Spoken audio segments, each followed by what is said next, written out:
We hung out, we went to iftar. They were some of the first people that I met, and there was just a lightness. There was a speaking of queerness in public where I realized that I had created these narratives of everyone having to be behind bolted doors and whispering, when in fact that's not the case at all.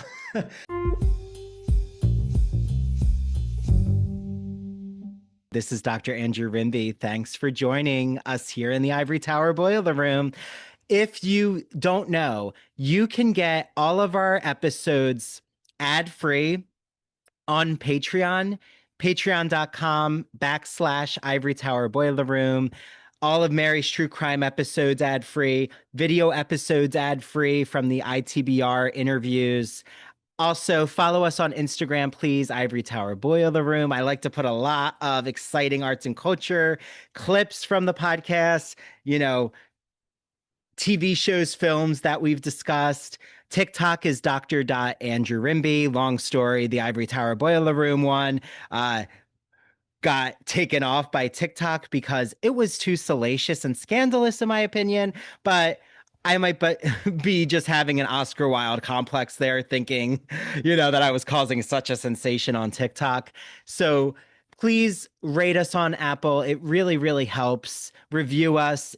If you're on Spotify, you can rate us there too. YouTube, please follow our YouTube channel. Please like the video, share it with your friends, your community. The only way that I can keep giving you all free, exciting podcast episodes is because of the reach of the podcast. So rating us, reviewing us, it really, really does help.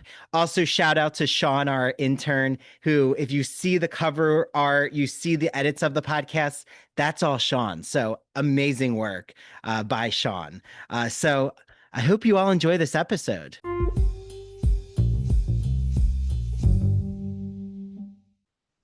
Hi, everyone. Welcome back to the Ivory Tower Boiler Room. It's Dr. Andrew Rimby with a very fascinating guest.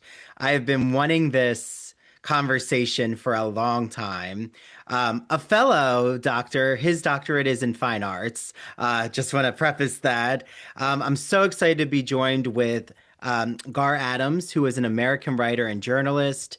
His work has been published by The Atlantic, Foreign Policy, Rolling Stone, Bloomberg, Al Jazeera, NPR, Slate, Vice, many others. He's a Penguin Random House Right Now grantee, former London Library emerging writer. He teaches creative writing in the Master of Arts program at the University of Hull. He's originally from rural Wisconsin, and he received his doctorate of fine arts from the University of Glasgow, and he is now in London. So welcome to the podcast. Thanks very much, Andrew. Great to be here. Well, I'm really, excited when I saw your book, first of all, which for everyone out there, it's called Guest Privileges, Queer Lives and Finding Home in the Middle East.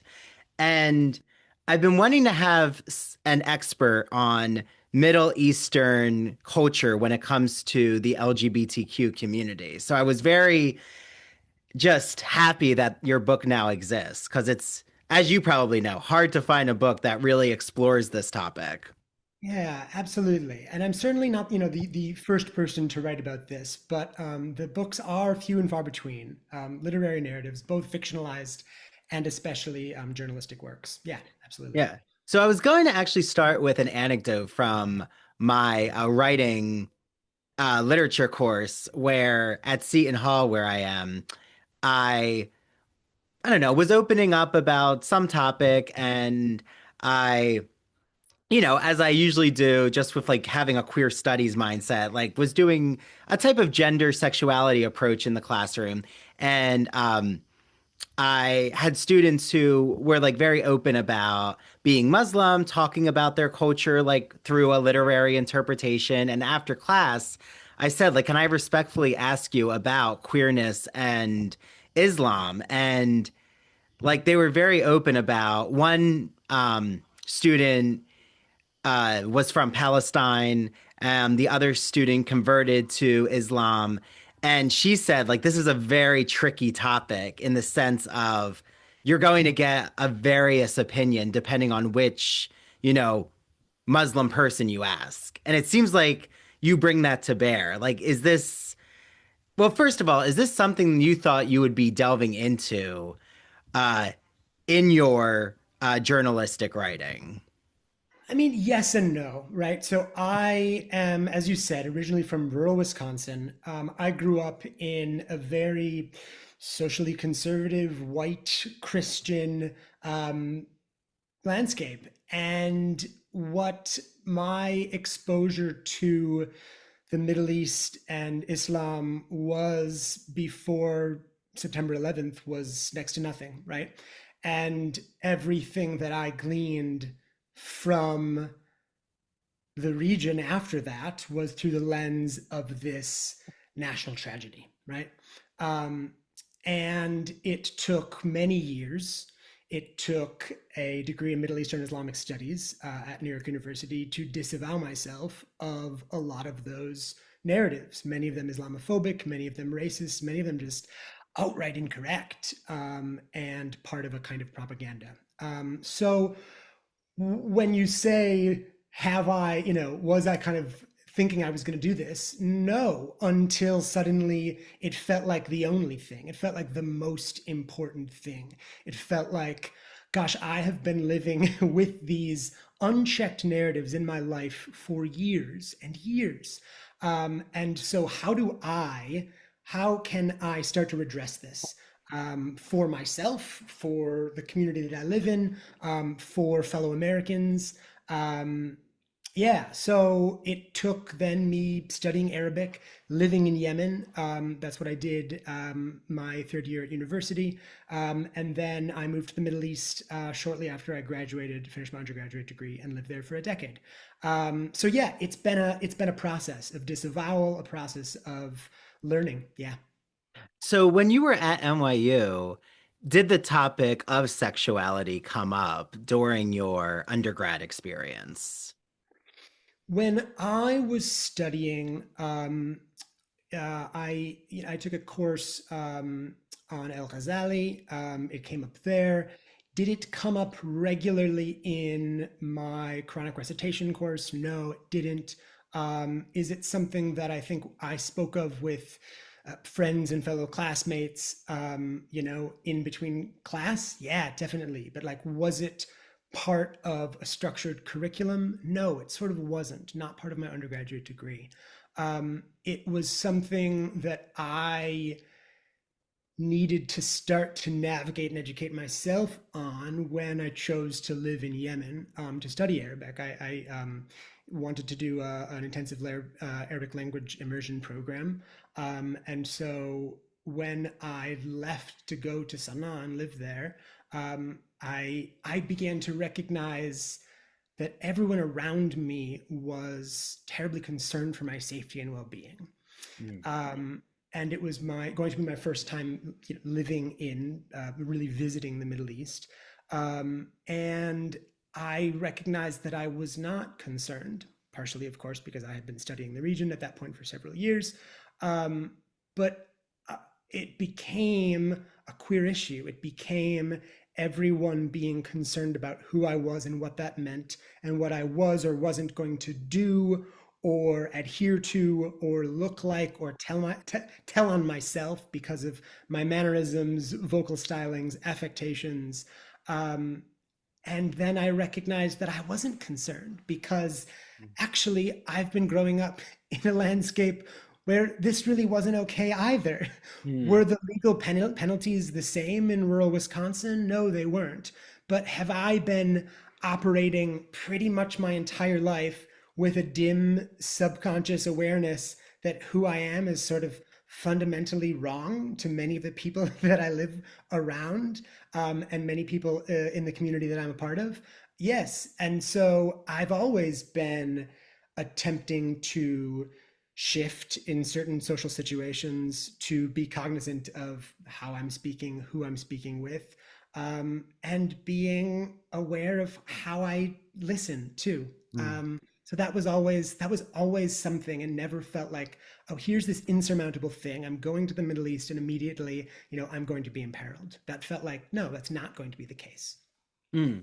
So for the listeners or viewers on YouTube, uh, that idea of pinkwashing and homo nationalism, if you don't, I mean, you know Jasper Puar, I'm sure, but I remember as a PhD student reading um, Terrorist Assemblages by Jasper Puar, and that whole idea of like what your friends and family were saying, which is, how could you think about going to a like Muslim majority country and then think that you'll be fine with your queerness when you've just said, why don't we have that same kind of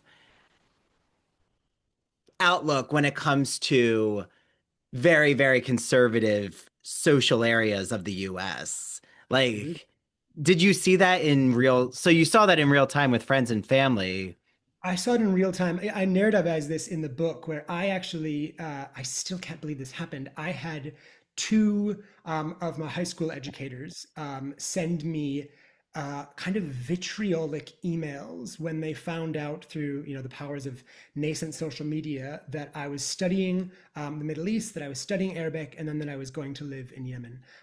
And one of them said, they are going to kill you, they're going to stone you. It was all very Islamophobic, just awful rhetoric. And I felt really sorry for her, and I did not respond to her. I had another educator who encouraged me instead to go to Israel to study the Middle East. And I had no interest in going to a place that employs hyperbolic Islamophobic narratives around sexual and gender intolerance about the countries that surround it to justify the occupation and destruction of Palestine. So that was not interesting to me. And so it was a process of pushing back against that again and again. Yeah, well, and you know, isn't it true that yes, Tel Aviv is seen as this like The queer bastion. bastion, but like how about areas outside of Tel Aviv Yeah, absolutely. in Absolutely. Israel? Yeah. Yeah. Yeah.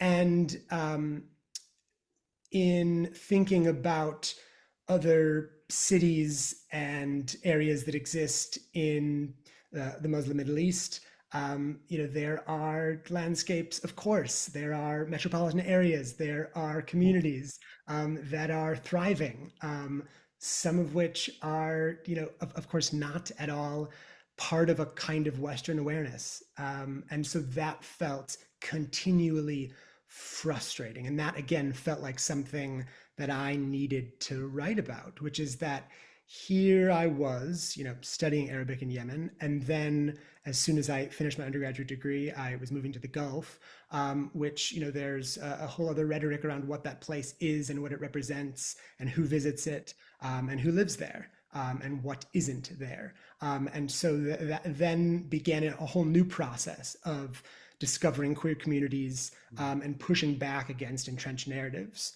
So it's continually been a process, and that's really what led me to the book. There were times when I felt like, gosh, is this the right thing to do? To be writing in some regards from a defensive posture, where I'm kind of pushing back against the worst, most bad faith reader, and yet that rhetoric is so powerful and so pervasive. So in some regards, it often was what fueled what I wrote and how I wrote. Yeah. And being right outside the city, I mean, um, I was, and I'm so excited with Zoran Mamdani's Mm. win, with like the policies that, like the visibility he has with the community. And at the same time, though, I see like Deborah Messing, which I don't follow, but I still see, her complaining and blaming him for everything from, taxis not running on her time to the snow to whatever it is. And even people I saw myself in community with and like just spreading propaganda about him while he's in like doing drag brunches or, in all different gay nightclubs. And it's like, this just isn't true. And I'm just wondering, why do you feel like this mythology, this very prejudicial mythology is existing to, attack, say, a Zoran Mamdani? Yeah. I mean, the the racialized other, right? Um, there have been too few Muslims who are visible in politics in America. And there continues to be a rhetoric around who they are and who they're not, and who gets to be an American and who doesn't, and who we should be suspect of, and who deserves these positions of power. And particularly someone like Deborah Messing, who, I don't even want to, I don't even want to spend the time Yeah. just Yeah, getting you don't in have to. You don't have to. I'm why, just bringing her why up that. because she's Yeah, like in the news so much. But yeah. absolutely. And this is it, right? We sort of we watch someone like a Deborah Messing character in the same way that we sort of watch a car crash, right? Kind of because we can't look away. And in some regards, it's just someone becoming unhinged, and not deserving that kind of power and airtime. And yet we kind of can't, we continue to breathlessly talk about it, Yeah. unfortunately. I mean, I hope there's an awakening with her eventually, but that's not going to be on us. You know, It's not. he has to do the education. Yeah. But what I'm so interested in is in guest privileges in your book, you breathe life to so many narratives of queer people that you meet in the United Arab Emirates, specifically Dubai. And right, like Dubai has its mythical Emerald City, you Mhm. know, narrative around it. Like, what first surprised you when you were spending time? Like, even before meeting, I know there's a story with two men we'll get into that you meet, but what first surprised you just about the culture of, say, the United Arab Emirates?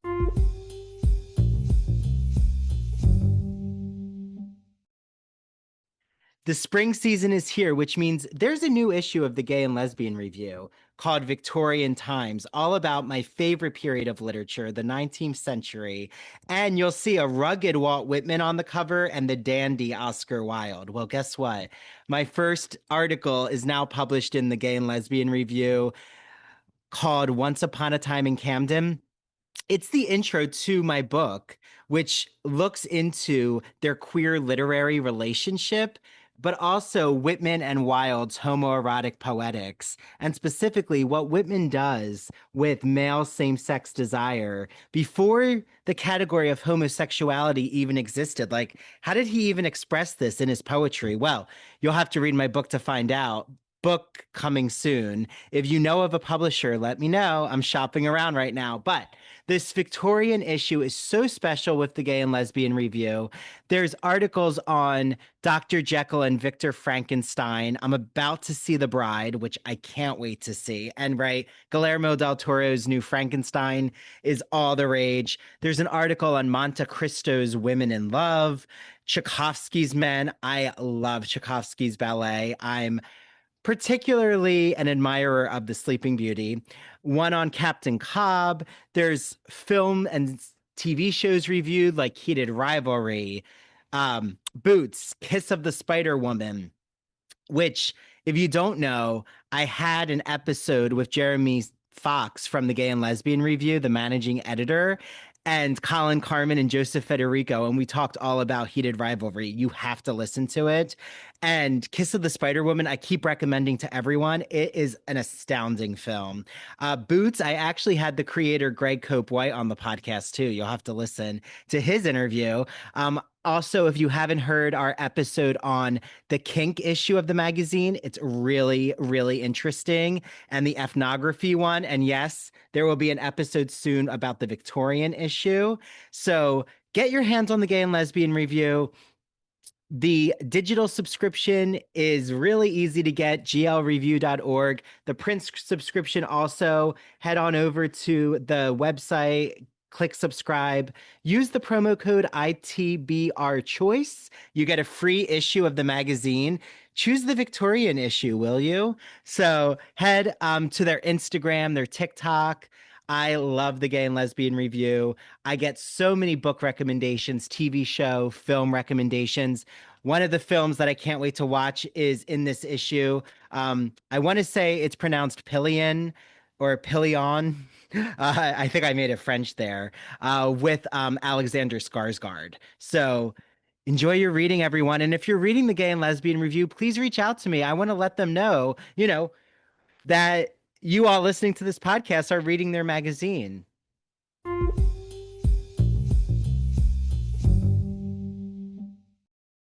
Now that the spring semester is here, I am so excited to let you all know about a publisher, an independent publisher that's celebrating 40 years of great books called Broadview Press. I love Broadview Press.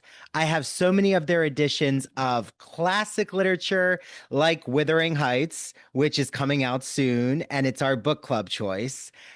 And they have so many academic books for instructors and for students and the general public. So I've had so many exciting guests on, from guests talking about The Wonderful Wizard of Oz, guests talking about vampire literature, horror literature.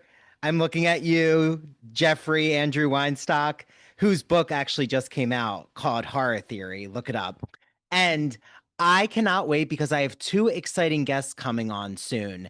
And I've recorded their episode, so I know that it's going to be such an interesting conversation. The first is Rachel Tukolsky, who wrote a book called Writing on Fire, a fierce yet friendly guide to writing humanities essays in college. I've used excerpts of it for my Writing 2 course at Montclair.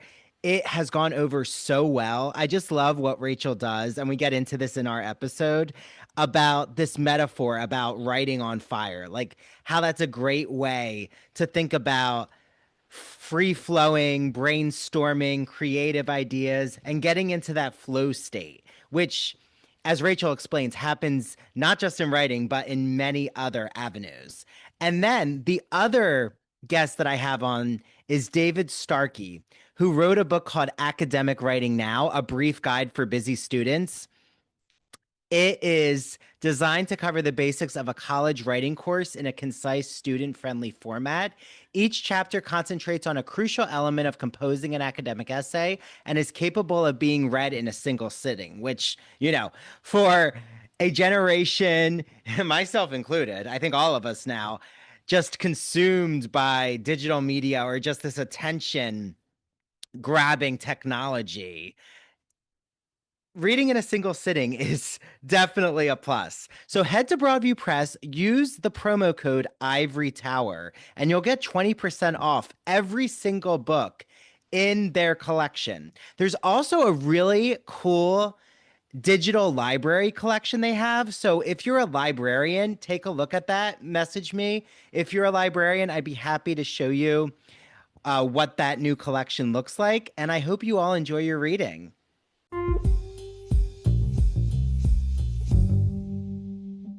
Yeah. How is it spoken of, first of all? We understand it often to be a repressive, vapid petrostate, sort of devoid of culture, and sort of intolerant in many regards. Um, are some of these narratives based in concerns around human rights abuses of migrant laborers? Yes. Is some of that true? Yes. Is a lot of it overblown, misguided, and then employed to enhance other narratives? Yes, it is. I lived in Abu Dhabi for roughly a decade, so the capital city of the United Arab Emirates, which is about an hour south of Dubai. So I spent, many a weekend, had many friends in Dubai, the other 6 Emirates as well. So, extensively traveled throughout the United Arab Emirates, throughout the Gulf, for a significant period of time.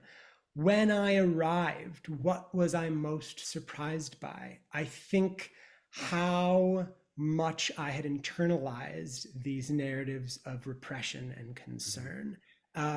What I narrativized early on in the piece, I open with realizing that I had some anxiety about what I could and couldn't do.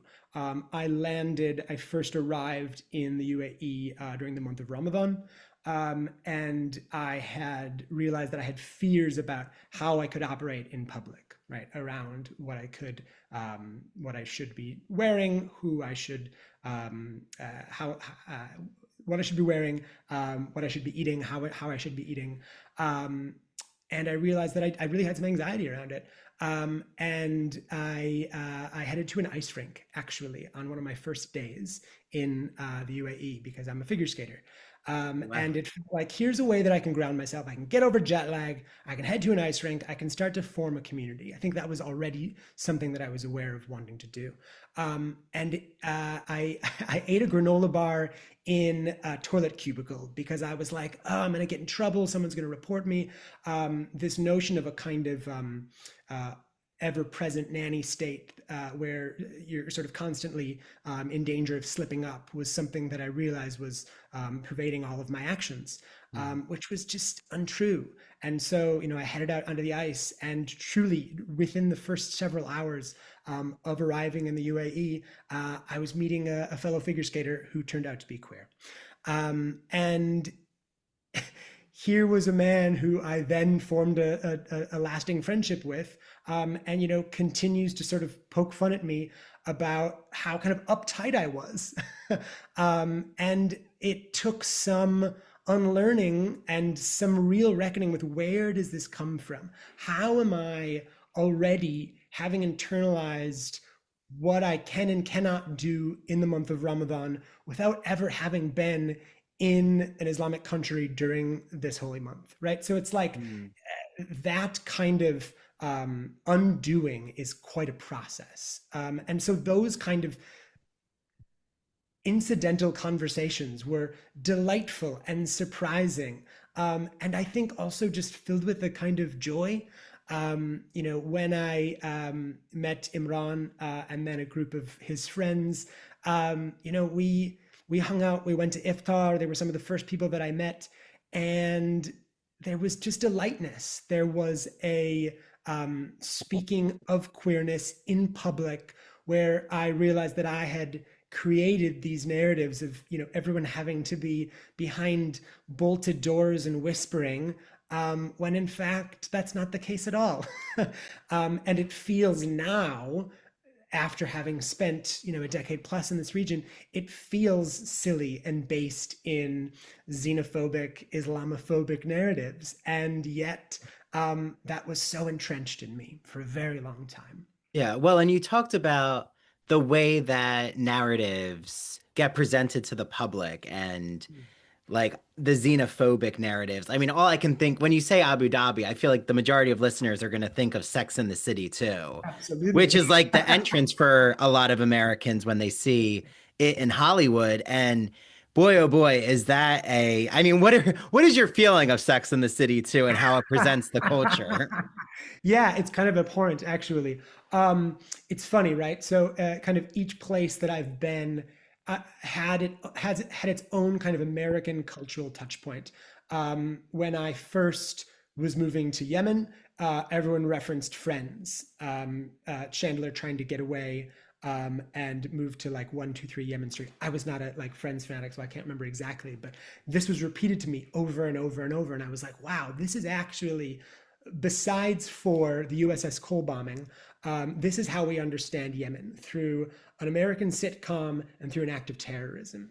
And then when I was moving to Abu Dhabi, at first it was Garfield, because Garfield ships off, his sort of nemesis Nirmal to Abu Dhabi in a box to get rid of her. And so again, it's like it is this narrative of being removed and sort of at the furthest distance. And then, God bless, Sex and the City came along, and that became the other touch point, which was this this notion of a place again that's culturally vapid, that has sort of wholesale imported Western values, but especially aesthetic sensibilities, which come into kind of like horrific tension with traditional Islamic values. And I think a lot of that's what activates the film as well. It's like you have these women kind of in the end, if I recall correctly, sort of finally meeting a local woman, and it's all through the Yes. lens of like what she's wearing and what she's not wearing and who she's allowed to be not in public, and it's just a really reductive narrative. Yeah, So like yeah, Carrie sees all of these women like behind closed doors with these fabulous shoes. And she's yeah. like, oh, I can connect with them because of the shoes. That's the And only way that I and it's could like that was possibly. the only way, Carrie, you could connect with these women is through Yeah. shoes. Uh-huh. I mean, it says a lot about Carrie, and Mm, her blinders. sure. But well, what did you learn about the clothing? Because I do feel like when I hear about the clothing, that is like the nervousness people get, like if you're traveling to say the United Arab Emirates, is like, well, could I wear a bathing suit? Can I wear, am I going specifically women, I will say too. It does seem there's more Absolutely. of a pressure on women than men when it comes to clothing. That's definitely right. And right. So, I do not want to be prescriptive and say that everyone's, concerns about attire are, entirely misguided or just incorrect. But, I just quite frankly, was just often wearing shorts and a t-shirt and flip-flops, and that's how I went about my day. And I think there are two issues at hand, right? One is the notion of, are there police that are walking around that are going to arrest you? There are not morality police that are going to do this, but I think that's the pervasive narrative. There's a kind of um, way in which some of what had occurred in Saudi Arabia, with the Mutawwa, with the kind of religious police, um, gets grafted on to other countries in the Gulf or the Middle East in general. And so again, there's this notion that it is a kind of monolith culturally and especially in terms of legal frameworks, which of course is not the case. So by and large, when you're walking around in a place like the UAE, when you head into public spaces, malls, restaurants, sometimes there will be signs outside about wearing respectful clothing. I feel as though anecdotally, over the 10 years that I spent there, you saw those less often. And you did see people wearing kind of whatever. And this is the thing that's also really important about the Gulf, which I think people somewhat understand, but often kind of forget, which is that, roughly 4 to 5 residents, 80% of the population are non-citizens. And so this idea that there is this kind of giant Emirati population that is, immediately distrustful of, Western aesthetics isn't the case. And you have people from all walks of life, from all cultural landscapes, walking around the UAE and the Gulf, and doing so often without a care. So that's sort of one issue. And the other issue is, how have we again internalized notions of what Islam allows or doesn't allow women or people to wear?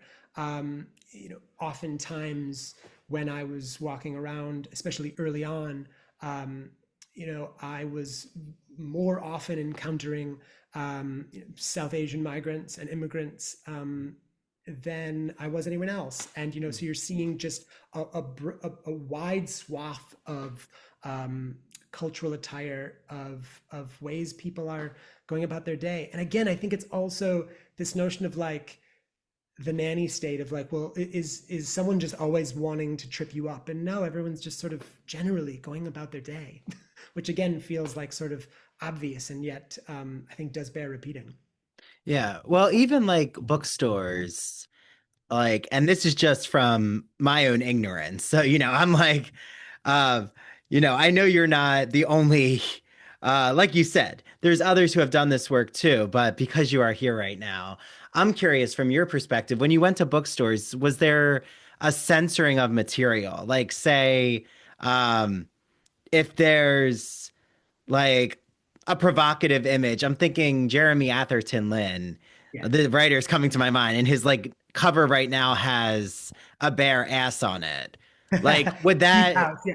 yeah. I don't imagine Deep House or Gay Bar are being sold on the bookshelves in the UAE.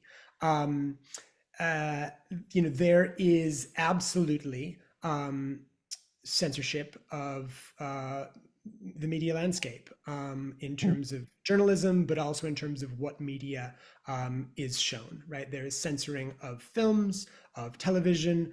Certain books are not sold in the country. Um, Certain material is not allowed to be brought into the country. So, if you were bringing potentially material that looked especially sexually suggestive, that could be confiscated at the border. Are you going to be thrown into prison? No, you're not. But again, I think there's this pervasive narrative of like, oh my God. So yes, absolutely. Is my book on bookshelves at Kinokuniya? No, it's not. But through the magic of e-commerce, are these books still getting in? Yeah. Are people Mhm. using VPNs and watching films and television shows? Yeah, absolutely. So yeah, so officially, there's a restricted media landscape. But unofficially, yeah, people are watching and reading and Like you can get the ebooks, you can, you know, like you said, get it sent to you. So they're not absolutely. like looking through your packages. No, Yeah. absolutely not. No, Okay, so no. like they can get guest privileges or, Yeah, definitely. other books like that. Or I watch Heated Rivalry, for example, with a 100%. VPN. Yes, totally. I encountered many friends who, this is going to date me a little bit, but Glee was on when I was living in the Mm. UAE, and that was a topic of conversation. The character of Kurt, and his visible gayness, and that whole queer storyline. So yeah, like people spoke of that. No one was like, oh, here's how you get a VPN. Like, people just have, people are technically literate, technologically literate, and know how to do that kind of thing. So yeah, no. Queer narratives were entering into the landscape for sure, definitely. Well, yeah, well, and at the same time too, like classic literature has a lot of queer narratives. Like I'm sure the picture of Dorian Gray is being sold right now. And Yeah, like you can use an interpretation. Like it doesn't take too much yeah, and to I'm there's yeah, yeah, also yeah. pre-Islamic poetry. Yeah. Um, there are queer acts. There is same-sex love. Yeah, so that's all Well, present. what did you learn from, there's so many incredible people you introduce us to in your book. Like, what did you learn about those who might have been, how they looked at being, say, devout, Yeah. in their religion, and then maybe those who weren't as devout? Like, did you see that there was tensions or even conversations about that and their sexuality?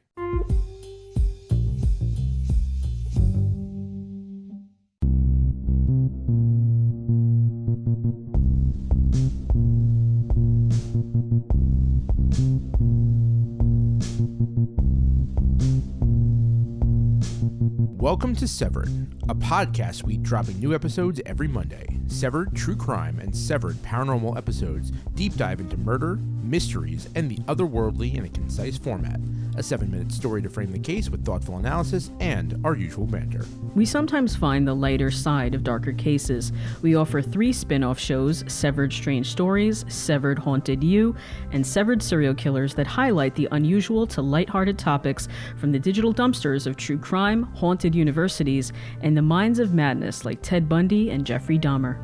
We are your co-hosts. I'm Harry Chambers. And I'm Drew Hudson. Listen on all major podcast platforms, including Rogue Media Network and Radio Garden State. Follow us on Instagram at severed_podcast.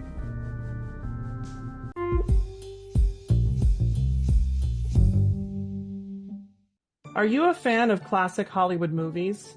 Are you a fan of queer cinema? Then do we have the podcast for you. Hello, everyone. I'm Christian Garcia.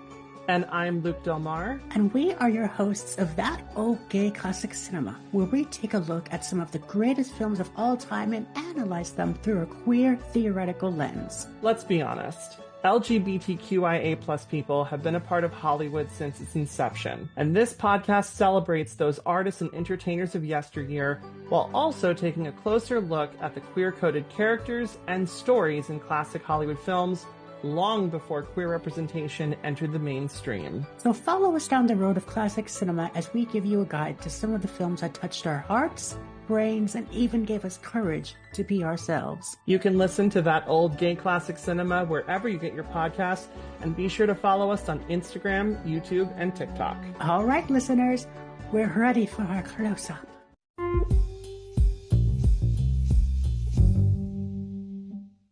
Yeah. I think I spoke of Imran, who was a figure skater from Iran. And, he was Muslim and he was fasting, but, was queer and, was still both kind of nominally and also, he was a practicing Muslim, but yet in other regards was, engaging in acts, queer acts. And that was a conversation that, I don't think we had on our very first day, but it's a conversation that developed as our friendship developed.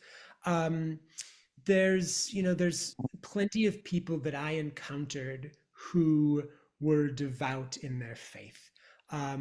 There's someone else later in the book who I met in Saudi Arabia, who was an Indian tailor, who, originally moved to Sharjah, which is a slightly more kind of socially conservative emirate in the north of the UAE.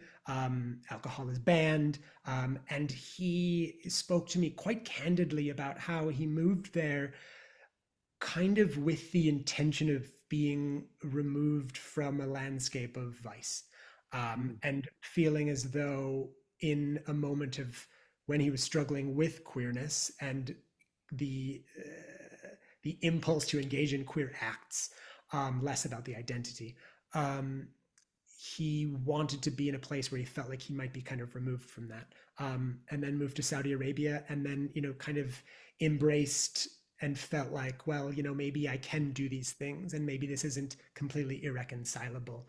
And so I think I had the privilege of meeting many people who had a very kind of kaleidoscopic relationship with Islam, sure, but a multiplicity of religions. I interviewed folks and became friends with Hindus and Christians, and several of the people that I interviewed, and many of the I spent a lot of time with Filipino cover bands. I spent a lot of time with Filipino cover bands in kind of throughout the Gulf, and many of them are devout Catholics, and continue to go to church several times a week, and continue to kind of adhere to their faith and have that be the guiding principle of their life, and yet also are flamboyantly queer and don't feel as though that is irreconcilable and are able to have both of those truths in their lives. And again, I think when I first started to talk to people and gather interviews, and it became a concerted effort, a concerted journalistic effort, as opposed to just a kind of haphazard beginning, I started, I think, to ask the question first of, well, isn't this irreconcilable? And it took me a while to disavow myself of that and feeling like, why am I putting someone else in a defensive posture? Why am I grafting my beliefs about what someone's relationship to their own religion must be? And why must that be one of the first questions that I ask them? What a deeply presumptuous and frankly very insulting way to go about having a conversation and learning about someone else's life. So it took me, I think, a few false starts, where I recognized, and I think there are a few times that I narrativize this in the book too, where I recognized that I was asking questions all the wrong way. And so that was one of them, which is, well, why must it not be difficult for you? I said that wrong 1,000 times. Mustn't it be difficult for you? Mm. So yeah, that was something I had to relearn.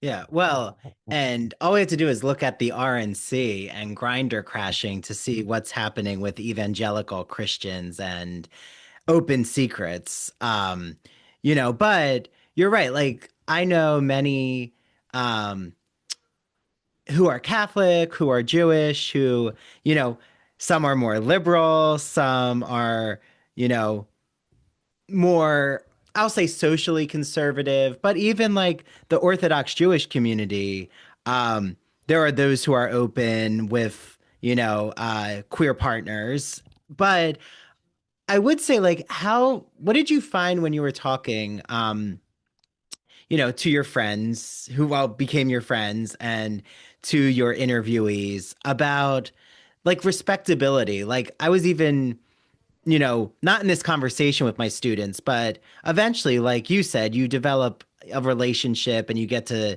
know students or, those in your circle, that there is a sense of just being more aware of being respectful of like, I don't know if you saw the social media video, but recently there was an openly gay Muslim couple where the one said his parents are, fine that, he has a husband, but they don't like bring it up in every conversation. Like it's just not the starting point. Like, did you find that, like, the issue of just being even respectful with PDA doesn't mean that someone is homophobic. Yeah, yeah, absolutely, right. Um, the idea that number one, everyone who is Muslim must be at odds with a queer lifestyle is obviously fundamentally incorrect, and yet a very pervasive narrative. Um, are there people of many faiths who have concerns about public displays of affection? Yeah, and I think that isn't necessarily a religious sensibility, and as you say, that might be a notion of social and public respectability.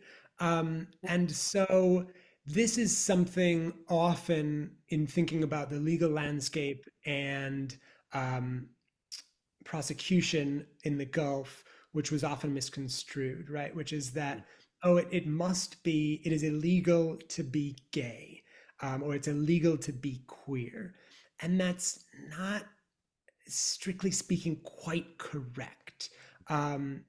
Queer acts are criminalized, and after, I'm taking the UAE now quite specifically, after some legal reform a few years ago now, generally speaking, queer acts are not have not been prosecuted for many years, and are really only prosecuted in the case of relative complaining.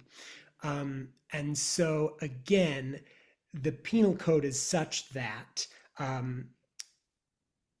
public displays of affection that go kind of against that sort of sensibility can be prosecuted, right? So public sex can be prosecuted, but public sex in any shape, heterosexual or homosexual, same sex,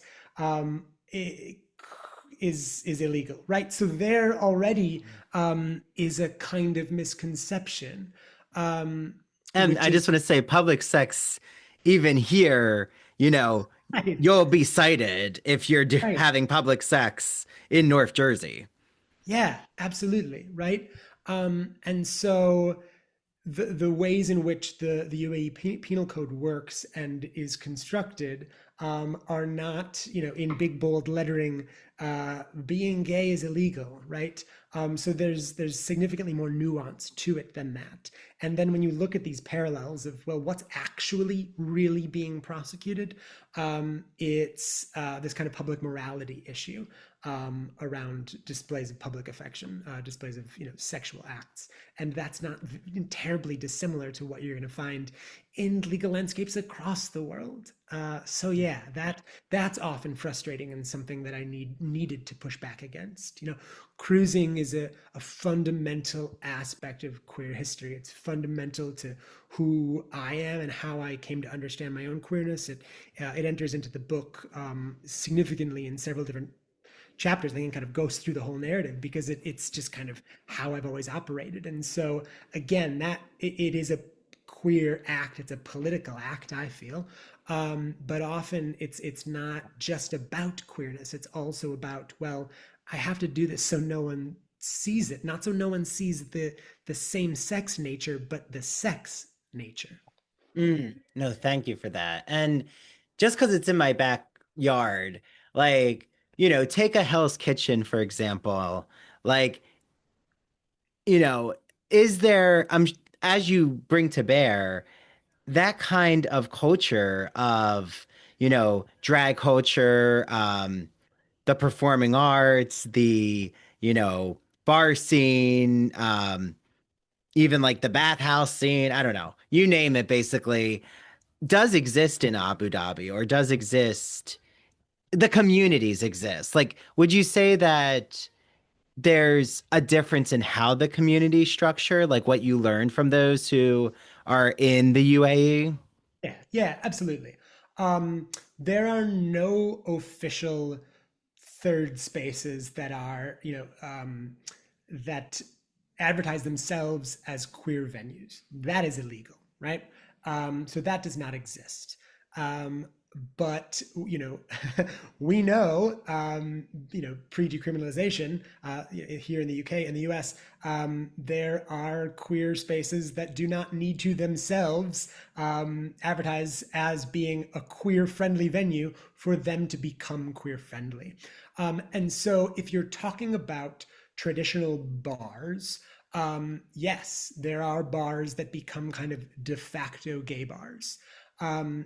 The other thing that's worth noting is that some spaces, often bars need to be in hotel chains, spaces of hospitality. That's where alcohol can often be served, and so you'll often find signs that say, national dress is not allowed, which is oftentimes a kind of way of making sure that someone who's wearing visibly Muslim clothing isn't going to be drinking alcohol in those spaces.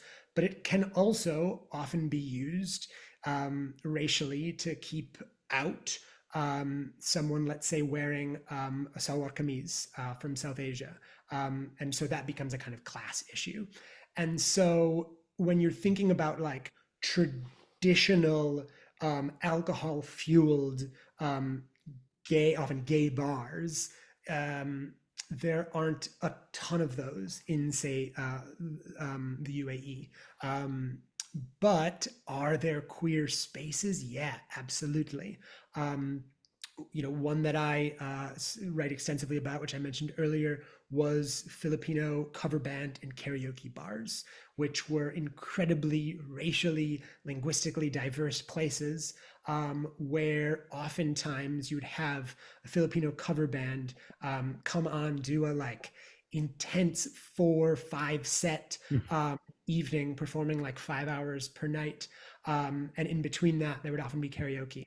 And so there were these raucous spaces where people could sing songs that had queer themes, queer subtext, which wasn't, which was kind of subversive, and I guess strictly speaking, isn't allowed. And yet you're making these spaces your own. So like something like that isn't, going to advertise as a gay bar. And yet when you enter into these spaces, you look around and, well, lo and behold, I feel like I'm surrounded by a queer community. And so how does that form, right? Like sometimes that's just what queer people have been drawn to, performance, right? We know how to perform. You think about queer theory and queer performance. that's inherent to often who we are and how we've needed to operate. Um, and so there's that issue, right? There's and then also at the same time, there are many queer residents who don't drink alcohol. And so what other spaces open up as queer, right? There are Cafes, I'm assuming. cafes, shisha bars. You go to a place like Kuwait, which is just absolutely filled with coffee bars, and some of them you enter into and you can immediately tell there's a queer vibe, there's a queer vibrancy here.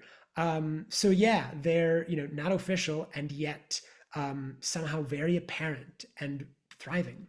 Yeah. Well, it just reminds me of like the 1920s bohemian scene, or even I'm a Whitman scholar, and like Whitman frequented Pfaff's cellar, which was like known for, all different avant-garde identities in Greenwich Village. So like, you know, I I want to word this, carefully, but it kind of almost seems like we're getting at a certain um pre-homosexual identity, or like you know a almost not thinking of sexology like in that very Western European, well, Western British American way of thinking about, oh, okay, this is what a homosexual is, this is their identity, we now need to like craft an identity category. Like, would you say that the thinking around that, it just seems like is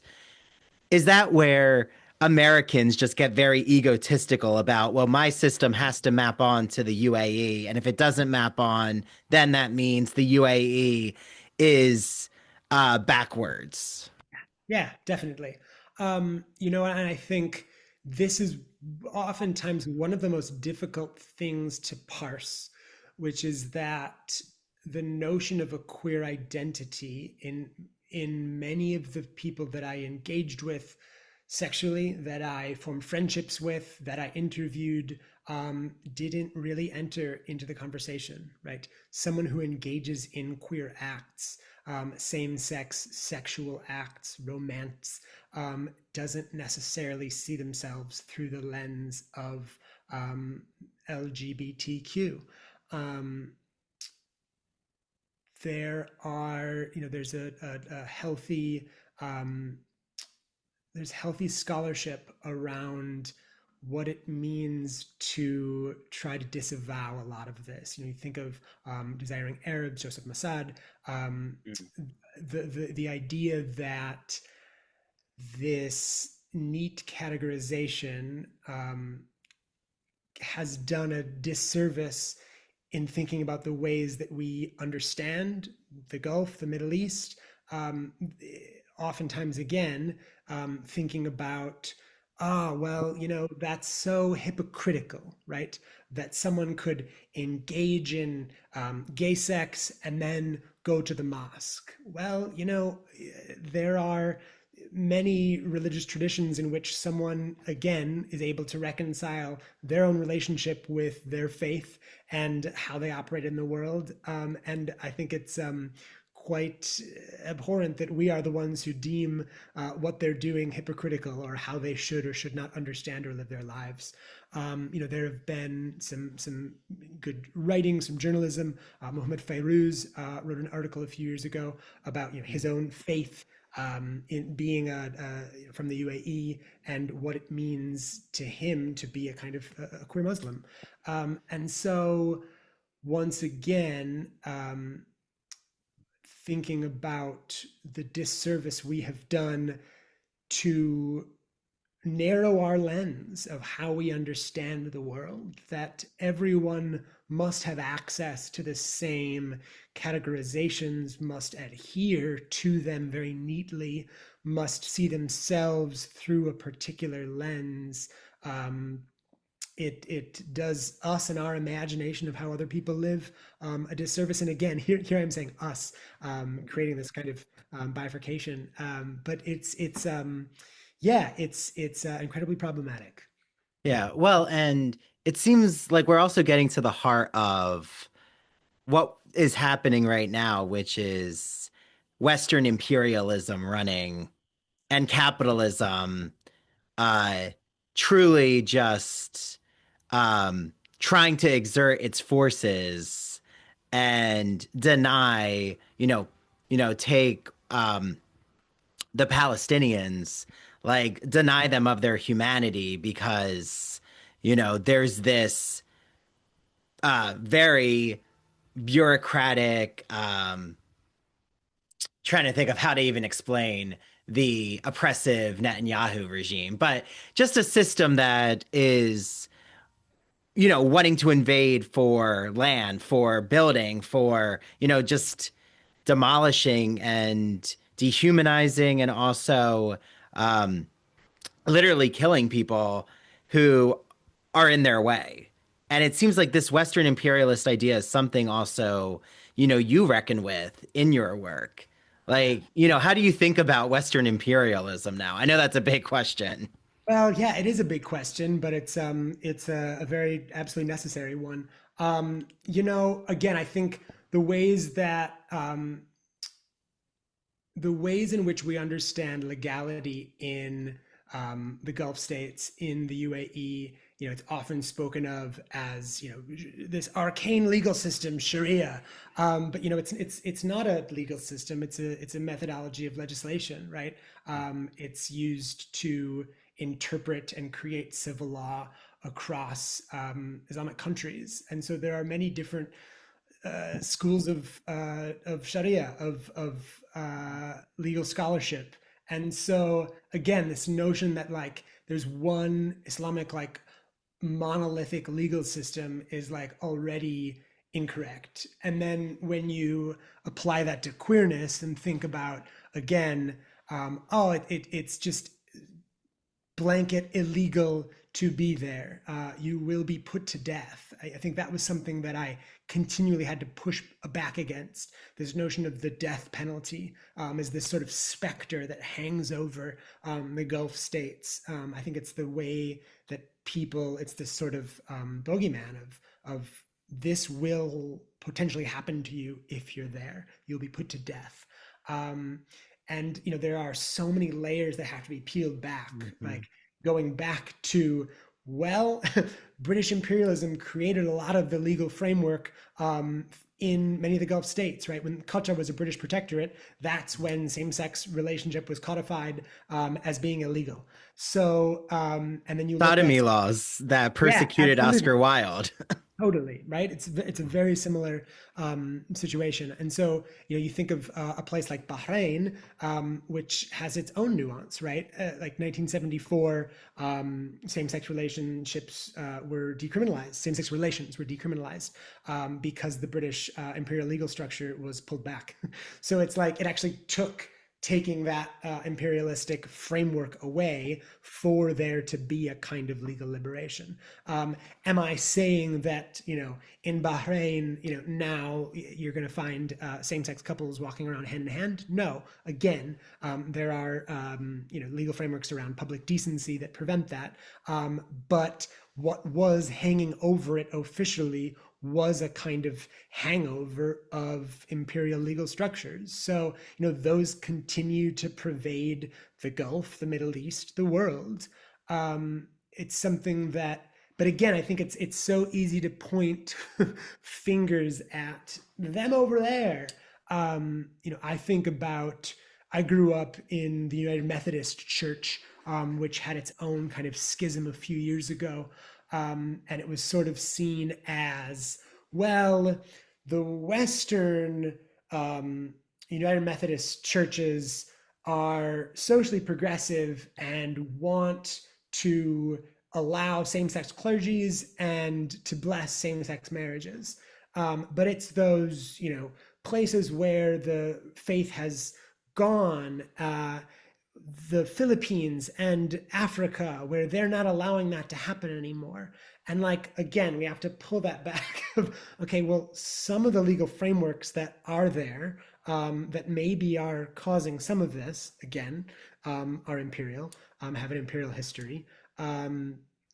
So there's that. But secondly, like creating this like very neat bifurcation of who is accepting this and who is absolutely not accepting this is just incredibly dangerous and misguided. So once again, it's like, so these issues are happening in other faiths as well. The ways in which we have shorthand are often this colonial history that we don't even know we're employing, but there it is in our brains, on our tongues, everywhere.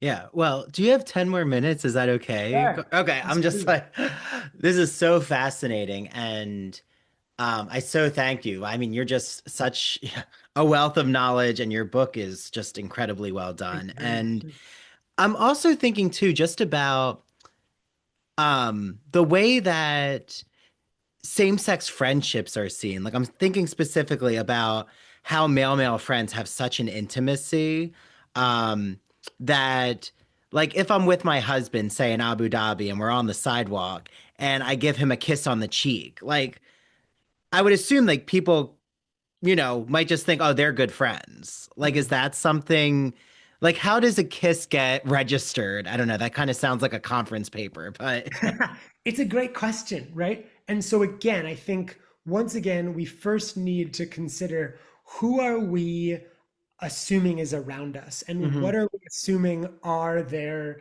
the worldviews and their beliefs. Um, 4 out of 5 people that you're going to be looking at around you in most instances are not going to be from the UAE. So are going to have their own kind of ways of understanding and navigating what might go through their head when they see a same-sex kiss. Um, if you take a step away from that for 1 second, you will often see a lot of physical platonic intimacy between men, but also between women in public spaces in the Gulf, in Muslim countries, um, also in South Asia.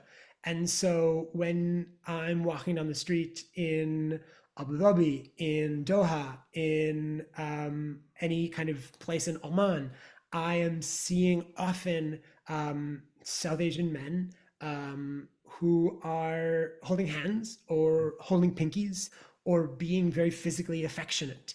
Um, and I think, yeah, you might read that as, oh, that's got to be queer, but it's not necessarily queer. But first of all, how do you define queer? But like, does it mean they're engaging in same-sex acts? No, it doesn't. So I think you're going to see more of that than you might expect if this is, your first time being in a place like that. Um, if you are removed from that cultural tradition, walking on the street, holding pinkies, holding hands, probably might register differently.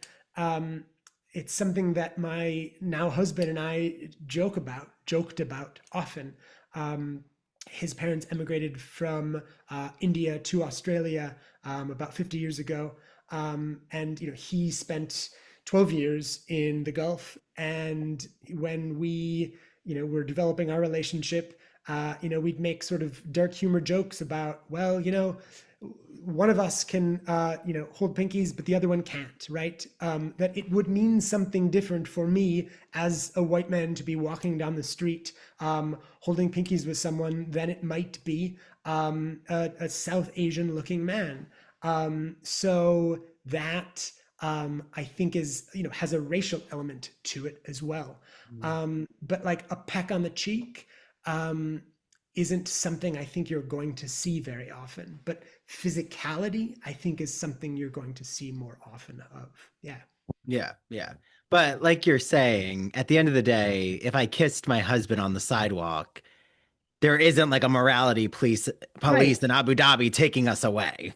No, no, And see, absolutely. that's like that stereotype, that very harmful stereotype that, like you said, there's so much unlearning, and it's like it seems very this could be for another episode, if you'll come on in another few months, which is like it seems like this type of propaganda in the West is so strategic because it's like constantly trying to make the Middle East into an other Yeah, and like absolutely. trying to see yourself away from that culture. Yeah, yeah. Let's return to like this notion of the kiss. Hmm. I just think we as queer people have spent oftentimes our entire life internalizing how we should navigate various spaces, right? And I think we develop a kind of fluency oftentimes in ways in which to be subversive, in ways in which, oh, I'm gonna like put my head down for 2 seconds, right? So it's like, I'm probably not going to give a peck on the cheek outside a police station. Would I do that in a mall? Probably not. Once again, you're going to have, security cameras. You're going to have, um, you know, uh, people who are walking around who work for that private establishment, private security. But like, is there going to be like a red alarm that goes off in the mall? No. But like, it's about these sort of degrees of peril and where and how we choose to act out our full selves and our impulses. But like, there were plenty of times when I was driving around with my, now husband, and we were just holding hands and we would kiss in the car. And that's something that, we would decide and figure out how to navigate as we went. Um, so yeah, I think is the notion of like, no, you'll never see a same-sex act of affection. Like, no, you absolutely will. And the idea that like, if you do one, you're going to be like dragged away. I think I really do, because I've heard it. People think that that's really going to happen, right? So it's about disavowing yourself of that too. Yeah, I mean, it's such a xenophobic boogeyman type of panic. It's a moral panic. It's Yeah. a moral panic, absolutely. Here Yeah. I am in a landscape that is unforgiving and repressive, and therefore being here alone is imperiling, which isn't the case. Yeah. And also at the end of the day, um, the world doesn't revolve around one person. Yeah. I just want to say that. It's just, Right. you know, And it's like the idea that like everyone's just like watching out for everyone else, just is such a yeah. misguided. Like no one has a notebook and they're like just standing in one Yeah. spot monitoring, Yeah, right. Yeah, Um, absolutely. yeah. At the end of the day, the person running America right now, I would say we've got a narcissist running rampant. So Who would be like crestfallen if not everyone were looking at him at every moment? yeah. Well, and I think that's the problem right now. It is. Yeah. How we breathlessly give our time and space to this man. Yeah, absolutely. Yeah. The less we give that energy, the more deflated. Yeah, like, and it's in these moments where I'm like, okay, let's do less of the cult of personality and speaking about who he is, and let's talk about substantive issues and policies and rhetoric, because that's what matters. Exactly. I agree. Well, I could talk to you forever. This was so fascinating. Thank you so much, Gar. Guest privileges. Where can everyone, get their hands on your book, Gar? Well, here in the UK, across the US, should be available in most bookstores. Yeah, I've been really lucky to be living here in the UK and having a wonderful publisher here and having a separate publisher in the US.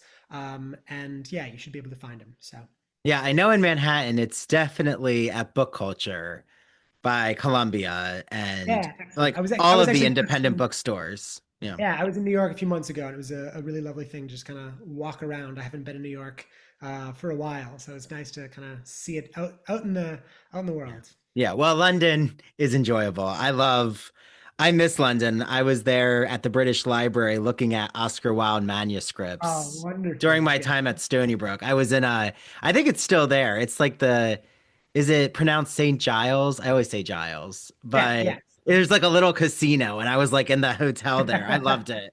Now everyone's going to start going to that hotel, but it was a great place. It really is very Absolutely. nice.